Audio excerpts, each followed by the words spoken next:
Okay sir, ఇప్పుడు MLC ఎలక్షన్లలో ఎలా ఉండబోతుంది బీజేపీకి? అమ్మ, ఈసారి ప్రేమేందర్ రెడ్డి గారు గెలుస్తున్నారు. నా ఎలక్షన్ ఎంత గట్టిగా చెప్పినా ఇప్పుడు అంత గట్టిగా చెప్తున్నాను. గ్రాడ్యుయేట్స్ కానీ యువకులు కానీ చదువుకున్న ప్రతి ఒక్కరు ఆలోచిస్తున్నారు. ఈసారి ప్రేమేందర్ రెడ్డి గారు గెలుస్తారు ఖచ్చితంగా. ఎందుకు గెలుస్తారో కూడా చెప్తాం. తీన్మార్ మల్లన్న గారు ప్రజా గొంతు కానీ అన్నారు. ఆయన పైసల గొంతు కానీ నేను చెప్తున్నాను. ఎక్కడున్నా విమర్శించడం తప్ప మంచి వాళ్ళను ప్రశంసించడం అనేది ఆయన నోటి వెంట ఇంతవరకు వినలేదు. నాకు ఆయనకు ప్రత్యక్షంగా ఎలాంటి పరిచయము లేదు, ఎలాంటి శత్రుత్వం లేదు. అసలు నాకు శత్రువులే లేరు. ఏ పార్టీ వాళ్ళైనా మంచి వాళ్ళైతే బాగుంది అంటాం. మంచి వాళ్ళు కాకుండా చెప్తాం. ఇందిరాగాంధీ నుంచి మొదలుపెట్టిన మోడీ గారి దాకా, ఇవాళ ఇక్కడ నీలం సంజయ్ రెడ్డి గారు, బూర్గుల రామకృష్ణారావు గారి నుంచి మొదలు పెడితే ఇక్కడ ఇవాళ ఉన్నటువంటి రేవంత్ రెడ్డి గారి దాకా మంచితనము ఏదైతే ఉంటుందో అది తీసుకుంటాం, చెడునే విమర్శిస్తాం. మంచిని ప్రశంసించాలా, చెడును విమర్శించాలా, అది జర్నలిజం. కానీ నోరుంది కదా అని ఇష్టం ఉన్నట్టు మాట్లాడే వ్యక్తులు ఎక్కువ కాలం నిలబడరు. చేతిలో ఆయుధం ఉంది కదా అని మాట్లాడిన వాళ్ళు ఎక్కువ రోజులు జర్నలిజం చేయరు. నా చేతిలో పవర్ ఉంది కదా అని ఎక్కువ మాట్లాడిన వాడికి శాశ్వతంగా పదవి ఉండదు. ఇది నేర్చుకోవాలా, అది తీన్మార్ మల్లన్న గారు గుర్తించాలా. ఆయన చేసే విధానం అటువంటిది. ఇక రాకేష్ రెడ్డి గారు సరే బీజేపీలో ఉన్నారా, సీట్ రాకుంటే వెళ్ళిపోయారా, ఆయన వ్యక్తిగత విషయం, దాని గురించి ఏం లేదు.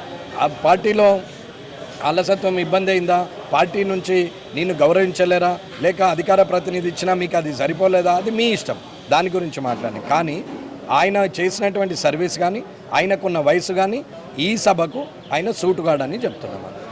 ఓకే, అంటే ఆయన ప్రజా సమస్యలపై పోరాడిండు బీజేపీ. అంటే రాకేష్ రెడ్డి అనే విధంగా ఉమ్మడి వరంగల్లో ఆయన ఫైట్ చేసింది సార్. బీఆర్ఎస్ పార్టీ అటు కాంగ్రెస్కి ఒక వ్యతిరేక నాయకుడిగా నిలబడిండు కూడా. భారతీయ జనతా పార్టీ ఇతర పార్టీలకు వ్యతిరేకంగా పోరాటం చేస్తూ పోయింది. భారతీయ జనతా పార్టీలో ఉండి పోరాటం చేసిండు. పోరాటం చేసిన వ్యక్తితో మళ్ళీ దోస్తానేందమ్మా?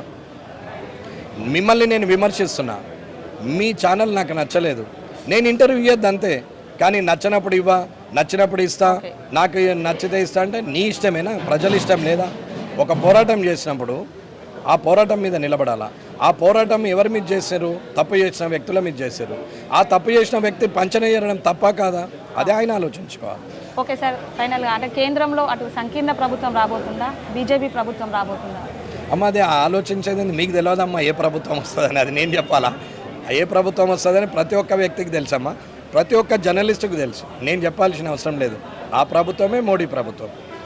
అమ్మ, మార్పు అన్నింటిలో వచ్చింది. రాజ్యాంగంలో మారాలా, అన్నీ మారాలా, ఏం సమస్య లేదు. నన్ను అడిగితే నేను చెప్తామా, ఏం భయపడేది లేదు. దీంట్లో ఎవరికి భయపడేది లేదు. ఎవరి పర్సనల్గా చెప్పట్లేదు.